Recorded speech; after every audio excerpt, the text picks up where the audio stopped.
Shalom sahabat John Pregador. Senang sekali bisa bertemu kembali dengan sahabat di channel ini. Terima kasih sahabat sudah mendukung channel ini sampai hari ini. Saya berdoa kepada Tuhan, kiranya Tuhanlah yang membalas dan memberkati kita semua. Pada kesempatan kali ini kita akan dilayani oleh seseorang yang tentu pasti akan memberkati kita. Oleh sebab itu, mari kita dengarkan baik-baik pesan yang akan dibagikan. Bila perlu kita catat dan kita bagikan kepada orang-orang yang kita kasihi, sehingga mereka juga mendapat berkat seperti kita. Baiklah, langsung saja kita dengarkan pesan penting yang akan memberkati kita semua oleh seorang yang dipakai Tuhan luar biasa. Namun sebelumnya, mari kita berdoa. Tuhan, terima kasih buat kesempatan kali ini kami akan mendengarkan sesuatu pesan yang sangat penting yang tentu pasti akan memberkati kami. Berkatilah hambamu ini, anakmu ini, sehingga boleh menyampaikan isi hatimu dengan baik, dan berkati pendengar setia John Pregador. Terima kasih Tuhan, kami siap mendengarkan pesan penting ini. Demi nama Yesus. Amin.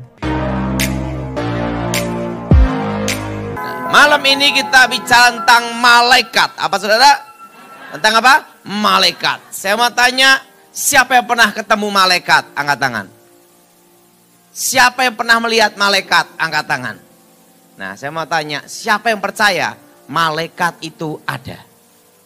Siapa yang percaya malaikat ada di sekitar saudara? Siapa yang percaya? Angkat tangan. Nah, mari kita buka Alkitab kita saat ini. Hari ini, malam ini saya khotbah tentang malaikat. Ngomong sama sebelahnya, dan kamu tidak boleh jadi setan. Mari kita buka Alkitab kita. Kitab Ibrani pasal 1. Ayat 7 sampai dengan ke-14. Ibrani 1 ayat 7 sampai 14. Dan tentang malaikat-malaikat ia berkata, yang membuat malaikat-malaikatnya menjadi badai dan pelayan-pelayannya menjadi nyala api. Tetapi tentang anak ia berkata, tahtamu, ya Allah, tetap untuk seterusnya dan selamanya, dan tongkat kerajaanmu adalah tongkat kebenaran. Engkau mencintai keadilan dan membenci kefasikan, sebab itu Allah, Allahmu telah mengurapi engkau dengan minyak sebagai tanda kesukaan melebihi teman-teman sekutumu. Dan pada mulanya, ya Tuhan, engkau telah meletakkan dasar bumi dan langit adalah buatan tanganmu. Semuanya itu akan binasa, tetapi engkau tetap ada. Dan semuanya itu akan menjadi usang seperti pakaian. Seperti jubah akan engkau gulungkan mereka, dan seperti persalinan mereka akan diubah. Tetapi engkau tetap sama. Dan tahun-tahunmu tidak berkesudahan. Dan kepada siapakah di antara malaikat itu pernah ia berkata, duduklah di sebelah kananku, sampai kubuat musuh-musuhmu menjadi tumpuan kakimu. Bukankah mereka semua adalah roh-roh yang melayani, yang diutus untuk melayani mereka yang harus memperoleh keselamatan? Arti malaikat adalah yang diutus. Artinya malak Yahweh. Apa saudara? Nah, yang diutus. Dan Alkitab berkata bahwa malaikat tugasnya adalah melayani orang-orang yang diselamatkan. Orang-orang percaya. Jadi malaikat melayani, ditugaskan untuk menjaga orang-orang percaya. Pertama, menjaga hidup pribadi orang percaya. Apa saudara? Orang percaya. Nah, pengalaman saya ketemu malaikat, saya masih ingat waktu saya baru bertobat. Waktu itu saya diajar doa Bapa kami sama pendeta. Berkali-kali saya suruh menghafalkan doa Bapa kami, tidak hafal-hafal. Bapa kami di surga, dikuduskan namamu, jadilah kehendakmu langsung. Nah, bolak-balik tidak hafal-hafal. Akhirnya pendeta ngomong sama saya, tanya sama pendeta, pendeta ada tidak doa singkat, padat, jelas, cespleng? Saya tidak mau pusing-pusing. Kenapa? Berkali-kali doa Bapa kami lupa terus. Pendeta yang ngomong ini. Udahlah, kalau gitu kamu belajar doa gini aja. Darah Yesus sucikan tubuh jiwa rohku, malaikat Tuhan menjagaku. Apa saudara? Nah, itu pertama kali saya belajar doa. Apa yang terjadi? Suatu kali saya nginjili seorang ibu agama seberang. Ibu ini kepercayaannya, anak-anaknya itu percaya agama seberang, dan ibu ini punya agama namanya Pancasila. Semua agama ikut. Kristen, Islam, Hindu, Buddha ikut. Tapi KTP agama seberang. Nah, dan pemuja berhala, jimat-jimat, keris-keris, batu-batu. Nah, dia punya anak yang fanatik, radikal, garis keras. Waktu itu saya datang ke ibu ini, Bu, maukah engkau percaya Yesus? Waktu saya berkata, maukah engkau percaya Yesus? Dia percaya, semua aku percaya. Bingung gak ada? Jadi semua dia percaya. Batu aja percaya, apalagi Yesus ya. Semua percaya. Nah, saya injili dia.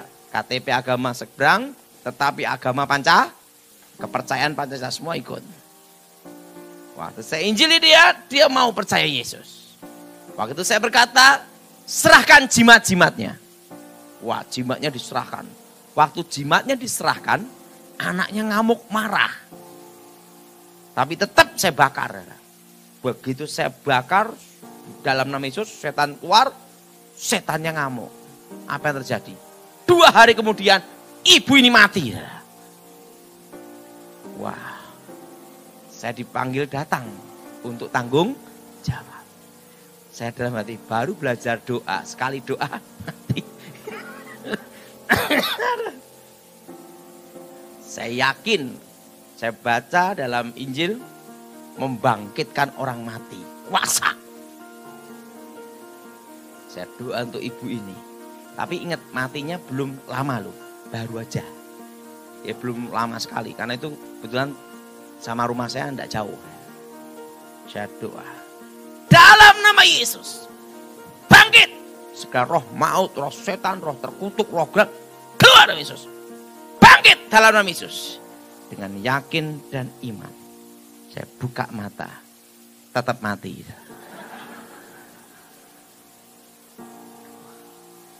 Aduh, saya doa lagi. Saya dalam Yesus, setan keluar. Saya doa lagi. Dalam nama Yesus. Tuhan, tunjukkan kuasamu. Ini menyangkut hidup saya, Tuhan. Anaknya ini fanatik, garis keras. Waktu pembakaran jimat, anaknya tidak terima. Nah, sekarang ibunya mati. Ini jadi masalah ini. Tuhan, tolong saya. Saya doa dalam nama Yesus. Saya dapat penglihatan jelas sekali. Roh jiwa ibu ini diambil setan. Setannya hitam, tinggi, besar. Saya lihat wajahnya gini. Dan roh ibu ini sudah keluar dari badannya, diseret keluar sampai pintu. Langsung saya doa. Dalam nama Yesus. Segala roh jahat, roh setan, roh terkutuk. Keluar dalam Yesus. Dan roh ibu ini masuk dalam tubuhnya. Hidup dalam nama Yesus. Dengan yakin dan percaya. Saya buka mata. Tetap mati. Waktu yang kedua itulah. Saya udah putus asa. Udah pasrah. Ya udahlah, kehendakmu Tuhan yang jadi. Tiba-tiba ibu ini batuk, hidup lagi. Nah. Dari itu saya lihat satu hal. Kalau ditanya saya, Pak Daud pernah doa membangkitkan orang mati? Saya merasa belum pernah. Karena waktu tak doain tetap mati.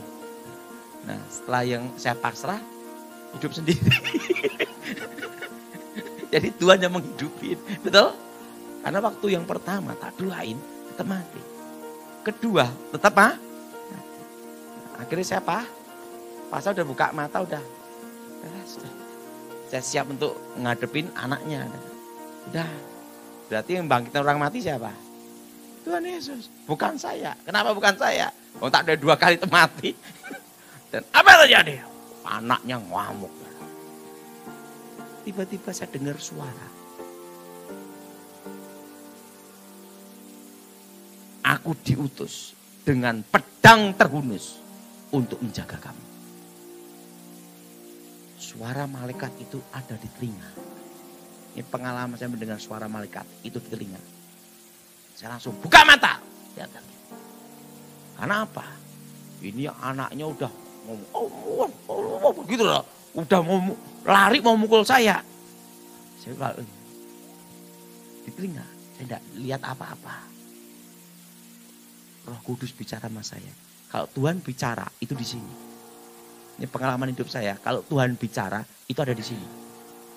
Roh Kudus, suara Tuhan itu di sini. Di hati. Tapi telinga apa semua dengar. Itu Tuhan. Tapi malaikat itu di telinga. Saudara Tuhan. Tenang, jangan takut. Aku menyertai kamu. Mengutus malaikatku dengan pedang terus.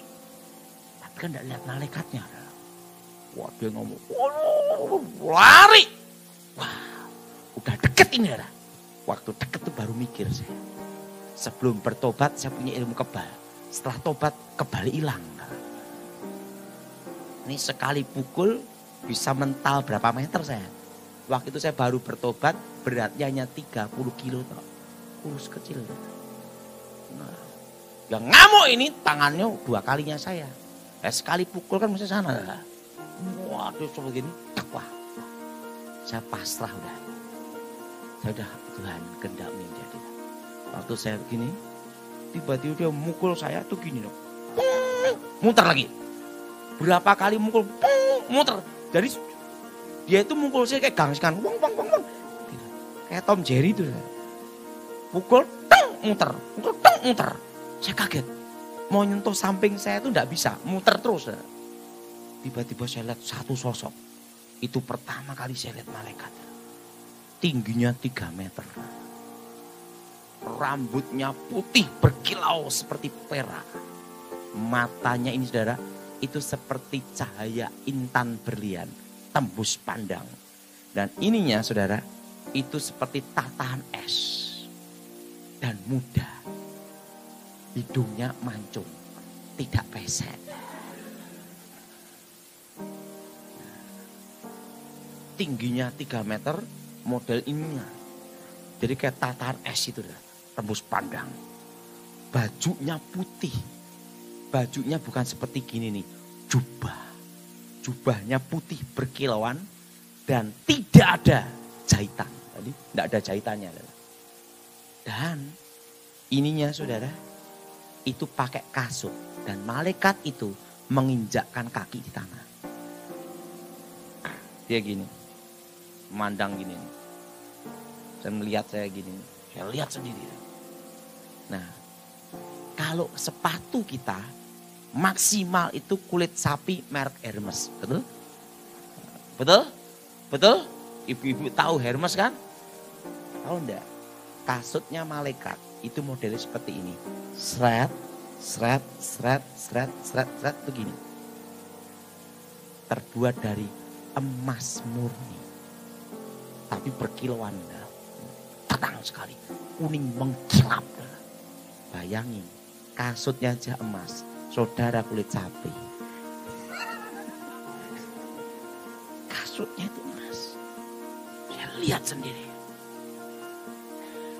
Begitu saya lihat itu saudara, baru saya tahu malaikat itu ada. Kenapa? Saya lihat sendiri. Dia memukul muter-muter tidak bisa kena.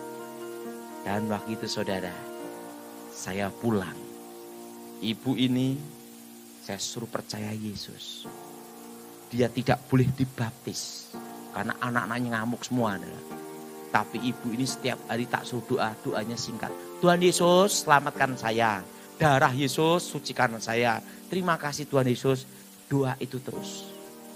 Berapa puluh tahun kemudian. Ibu ini pas dandan benges gini. Di kaca. Dek, meninggal dalam posisi dandan gini.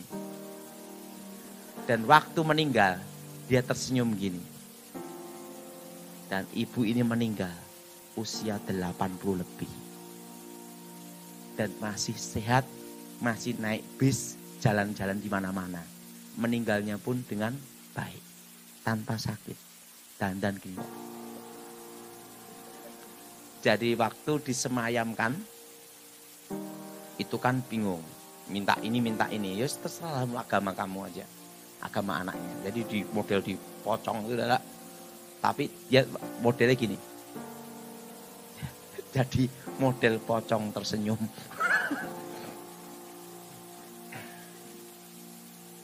Malaikat itu ada.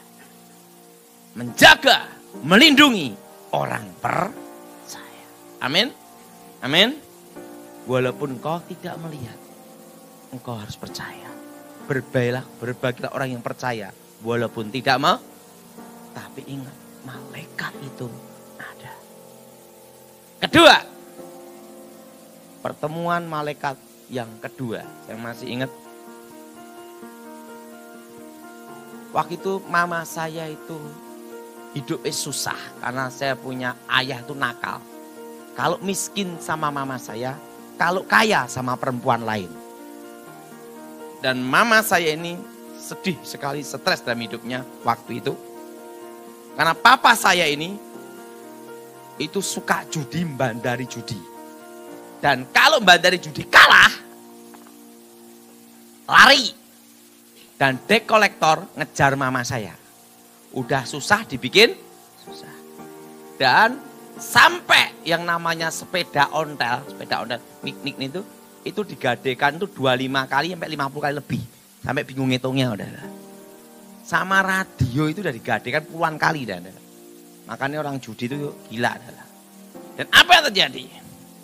Waktu masa susah itu, mama saya bertobat terima Yesus. Dikasih 2 ekor ayam betina sama nenek saya. Mama saya ngomong, anaknya udah nunggu. Ini ayam mau dipotong enggak nih? Kita udah pengen makan ayam. Mama saya ngomong, jangan dipotong. Kita pelihara. Kenapa? Kalau kita makan hari ini, besok kita tidak akan makan ayam lagi. Diternak aja. Mama saya doain. Dalam nama Yesus, berkati ayam ini. Berkat. Lari malahan. Didoakan berkat malah lari. Lari. Nikah tanpa izin. Kawin tanpa izin. Jadi kawin sama ayam tetangga. Pulang ke rumah. Nah, pulang ke rumah. Datang bertelur. Ada panci bolong dikasih itu. Semua pada nunggu telurnya mau diceplok enggak. Mama saya ngomong, enggak boleh, kita tetesin. Saya kok pernah ngalami. 1 telur bagi 5 orang. Tak beritahu caranya. Saya itu 5 bersaudara laki semua. Dan waktu itu keluarga dalam posisi susah dan cari makan susah. Dari 1 telur, caranya supaya bagi 5, biar adil itu ada caranya. Sudah boleh nyoba. Telur itu ceplok, kasih garam banyak.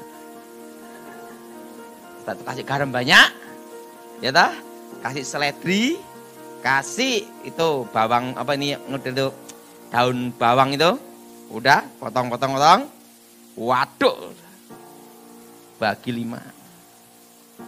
Itu asin, tapi rasa telur tetap ada. Begitu makan, itu sampai kepala. Sekali nyoba. Saya pernah ngalami 1 telur bagi 5.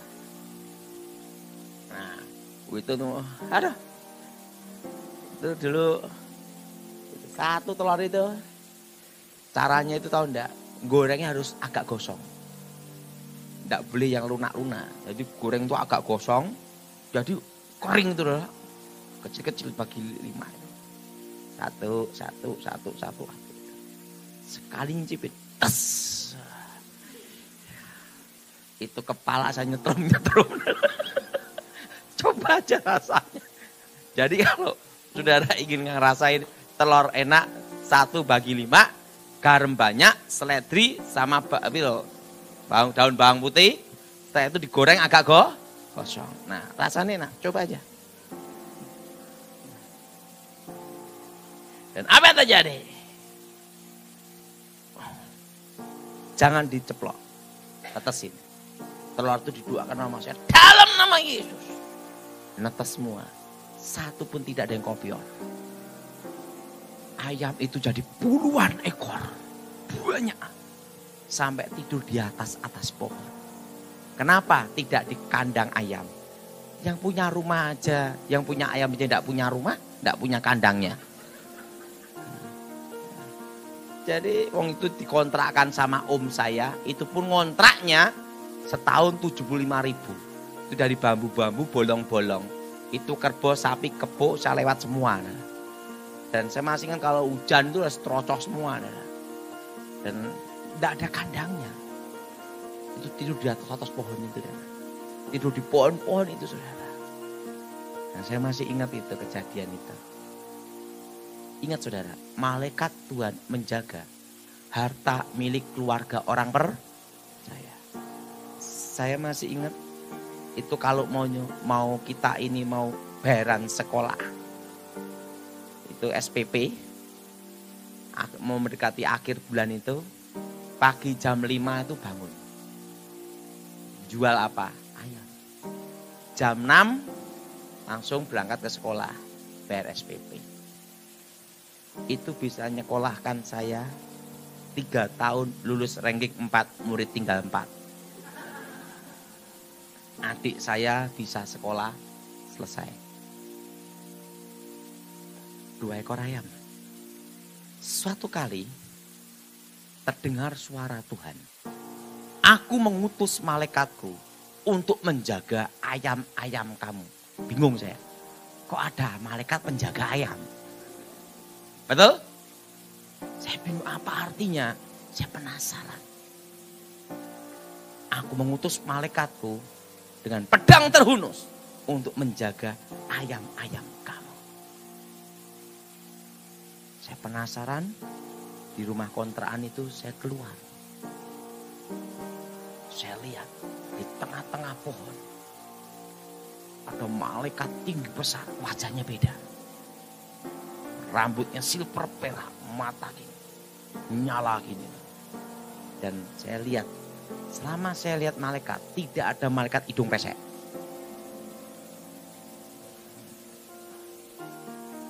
Gini loh.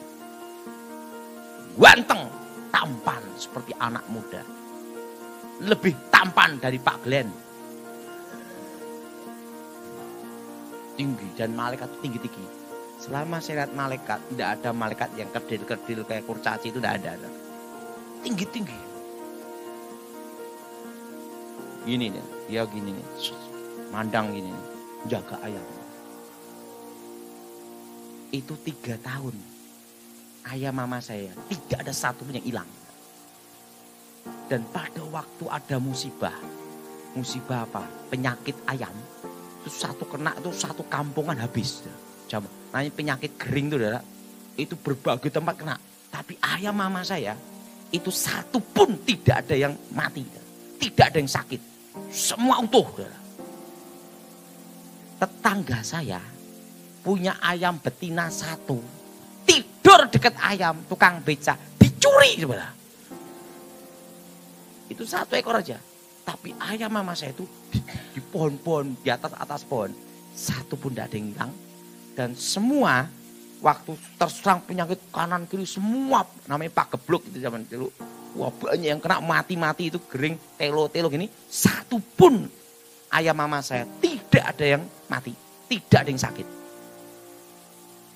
Dan itu luar biasa. 3 tahun.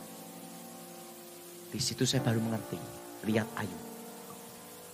Waktu Tuhan menjaga, melindungi Ayub dan keluarganya. Tidak ada yang menjarah. Tidak ada yang mencuri. Tidak ada yang bisa menghancurkan Ayub. Dalam sidang Tuhan, Tuhan bicara. Lihat hambaku Ayub. Dia setia dan taat. Iblis berkata, Tuhan, kalau engkau tidak memberkati, apakah Ayub tetap memuji menyembah engkau? Tuhan bicara, baiklah. Semua engkau punya kuasa.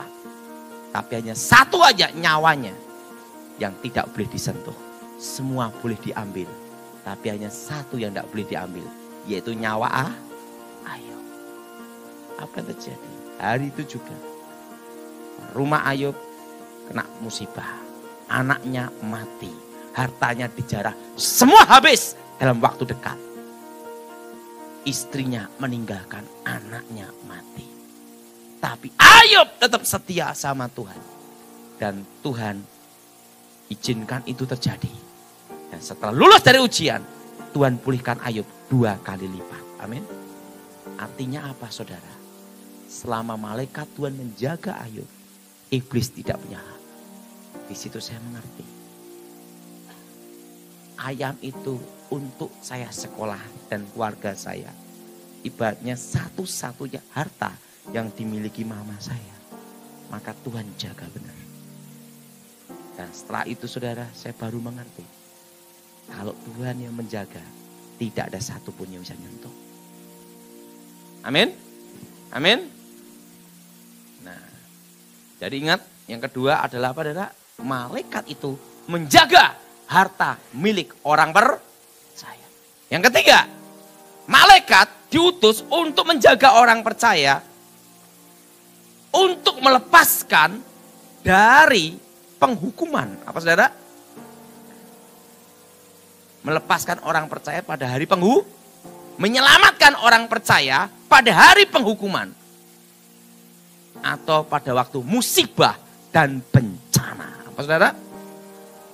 Sudah perhatikan tentang Lot. Tuhan mengutus malaikatnya. Dan dia ketemu Lot. Lot ada di Sodom dan Gomora. Tuhan bicara kepada Lot. Keluar dari tempat ini. Karena aku diutus untuk menghukum kota ini. Sodom dan Gomora. Lot percaya. Anak-anaknya percaya. Tapi menantunya tidak percaya. Malah ketawa. Ada apa itu? Tidak percaya. Istrinya Lot berat harta. Apa yang terjadi? Menantu Lot mati. Istrinya Lot jadi tiang garam. Dan yang lolos dari penghukuman itu hanya 3 orang. Lot dan 2 anaknya perempuan. Artinya apa saudara? Tuhan meloloskan, melepaskan pada hari penghukuman. Amin. Suatu kali saya masih ingat. Istri saya itu kan orang tuanya di Jogja. Dan waktu itu saudara, anak saya pertama lahir namanya Felicia. Baru berapa hari, berapa minggu. Tiba-tiba, itu kontrak masih lama. Padahal saya punya rumah dari Solo, tapi istri minta melahirkan di Jogja. Ya udahlah, saya ngalah. Waktu di Jogja, Tuhan bicara. Keluar dari tempat ini sebelum petang. Ada apa Tuhan? Keluar! Saya juga bingung, apa artinya itu? Nanti jelasin ke istri saya gimana, suruh keluar apa? Nanti ingat, kebanyakan tuh ibu-ibu tuh gini-gini. Kalau tidak ada alasan yang jelas, betul? Betul? Suami bisa pusing karena dia berbahasa rohnya lebih hebat.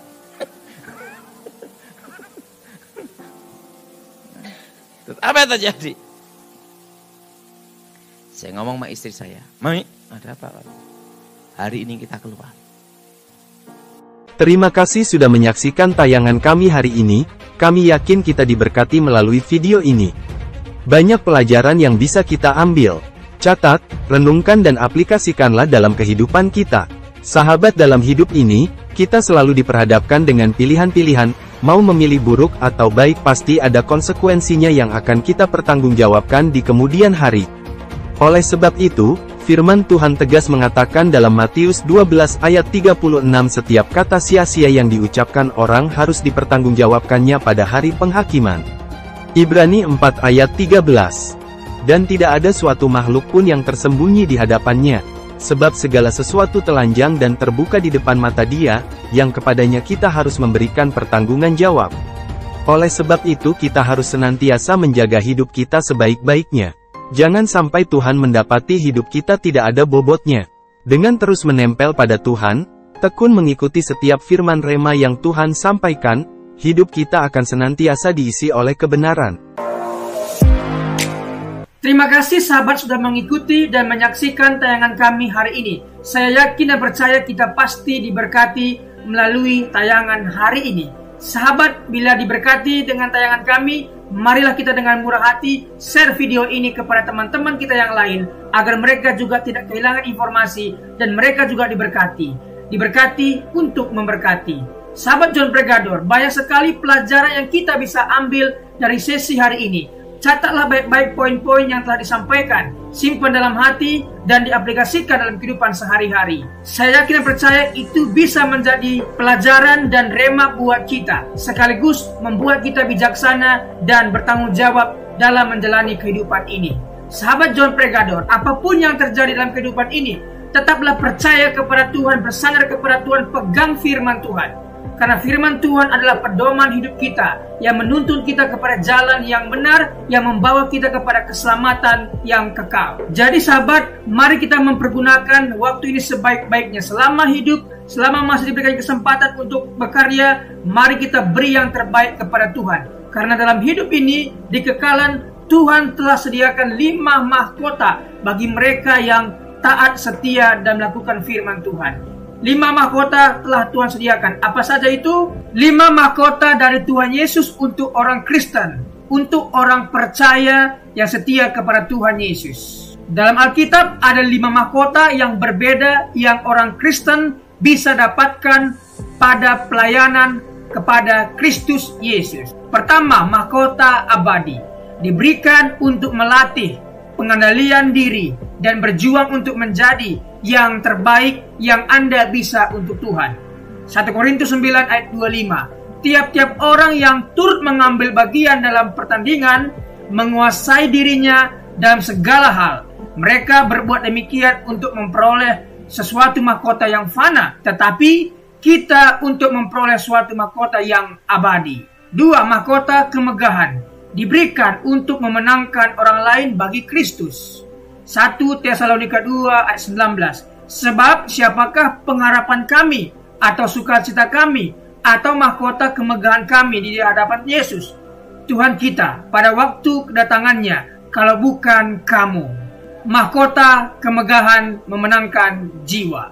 3. Mahkota kebenaran, diberikan untuk yang merindukan kedatangan Kristus. Dia tetap setia dan tidak meninggalkan Tuhan. 2 Timotius 4 ayat 8. Sekarang telah tersedia bagiku mahkota kebenaran yang akan dikaruniakan kepadaku oleh Tuhan, Hakim yang adil pada harinya. Tetapi bukan hanya kepadaku, melainkan juga kepada semua orang yang merindukan kedatangannya. Bila kita setia, taat, dan tidak murtad, dan merindukan kedatangannya, maka pasti kita akan mendapatkan mahkota kebenaran. 4. Mahkota kehidupan, diberikan untuk bertahan dalam pencobaan. Yakobus 1 ayat 12. Berbahagialah orang yang bertahan dalam pencobaan, sebab apabila ia sudah tahan uji, ia akan menerima mahkota kehidupan yang dijanjikan Allah kepada barang siapa yang mengasihi Dia. Ketika kita dalam pencobaan, kita tetap setia kepada Tuhan. Ketika kita dianiaya, kita tetap mempertahankan iman kita, maka orang seperti inilah yang akan mendapat mahkota kehidupan. Wahyu 2 ayat 10. Jangan takut terhadap apa yang harus engkau derita. Sesungguhnya iblis akan dilemparkan beberapa orang dari antaramu ke dalam penjara supaya kamu dicobai, dan kamu akan beroleh kesusahan selama 10 hari. Hendaklah engkau setia sampai mati, dan aku akan mengaruniakan kepadamu mahkota kehidupan. 5. Mahkota kemuliaan, diberikan untuk rajin dan setia mengembalakan kambing domba gereja atau jemaatnya Tuhan. 1 Petrus 5 ayat 4. Maka kamu apabila gembala agung datang, kamu akan menerima mahkota kemuliaan yang tidak dapat layu. Untuk mendapatkan mahkota, kita harus mengikuti peraturan pertandingan dan mencapai garis akhir serta tetap memelihara iman kepada Tuhan Yesus. 2 Timotius 2 ayat 5. Seorang olahragawan hanya dapat memperoleh mahkota sebagai juara apabila ia bertanding menurut peraturan-peraturan olahraga. 2 Timotius 4 ayat 7. Aku telah mengakhiri pertandingan yang baik, aku telah mencapai garis akhir, dan aku telah memelihara iman. Wahyu 3:11. Aku datang segera, peganglah apa yang ada padamu, supaya tidak seorang pun mengambil mahkotamu. Sahabat John Pregador, ada berita yang indah buat kita, bahwa ketika kita percaya sungguh-sungguh kepada Tuhan Yesus, tersedia 5 mahkota yang Tuhan sediakan untuk kita, yang mana yang layak kita terima. Selama hidup, kerjakan bagianmu, layani Tuhan, beritakan firman, dan menangkan jiwa, maka engkau akan pasti mendapatkan salah satu mahkota ini. Sahabat, apabila engkau dalam kesusahan, ingatlah firman ini. Marilah kepadaku semua yang letih lesu dan berbeban berat, aku akan memberikan kelegaan kepadamu. Pikulah kuk yang kupasang dan belajarlah kepadaku, karena aku lemah lembut dan rendah hati, dan jiwamu akan mendapatkan ketenangan. Diberkati orang yang mengandalkan Tuhan, yang menaruh harapannya kepada Tuhan. Ia akan seperti pohon yang ditanam di tepi air, yang merambat akar-akarnya ke tepi batang air, dan yang tidak mengalami datangnya panas terik, yang daunnya tetap hijau, yang tidak khawatir dalam tahun kering, dan yang tidak berhenti menghasilkan buah. Janganlah takut, sebab aku menyertai engkau. Janganlah bimbang, sebab aku ini Allahmu. Aku akan meneguhkan, bahkan akan menolong engkau. Aku akan memegang engkau dengan tangan kananku yang membawa kemenangan. Sebab aku ini mengetahui rancangan-rancangan apa yang ada padaku mengenai kamu. Demikianlah firman Tuhan, yaitu rancangan damai sejahtera dan bukan rancangan kecelakaan, untuk memberikan kepadamu hari depan yang penuh harapan. Tuhan memberkati engkau dan melindungi engkau. Tuhan menyinari engkau dengan wajahnya dan memberikan engkau kasih karunia. Tuhan menghadapkan wajahnya kepadamu dan memberikan engkau damai sejahtera. Tetaplah berpegang pada janji Tuhan. Diberkati sahabat John Pregador dimanapun berada. Pekerjaan apapun yang sedang dikerjakan, Tuhan buat berhasil. Darah Yesus buka dalam berkat, keberuntungan, keberhasilan, masa depan yang penuh harapan diberikan Tuhan kepada setiap pendengar setia John Pregador. Terima kasih, Tuhan Yesus memberkati. Mari kita berdoa.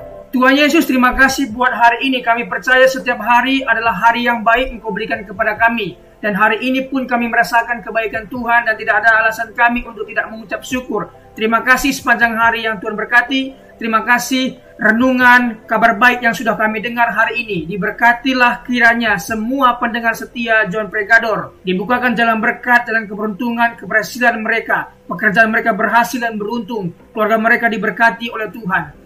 Terima kasih Tuhan Yesus. Pertemukan kami di hari-hari berikutnya dengan keadaan sehat dan baik, diberkati oleh Tuhan Yesus. Terima kasih buat pembicara narasumber hari ini. Diberkati pekerjaan, usaha, bisnis apapun yang mereka kerjakan, Tuhan buat berhasil dan beruntung. Terima kasih Tuhan Yesus. Demi nama Tuhan Yesus kami berdoa dan mengucap syukur. Haleluya. Amin.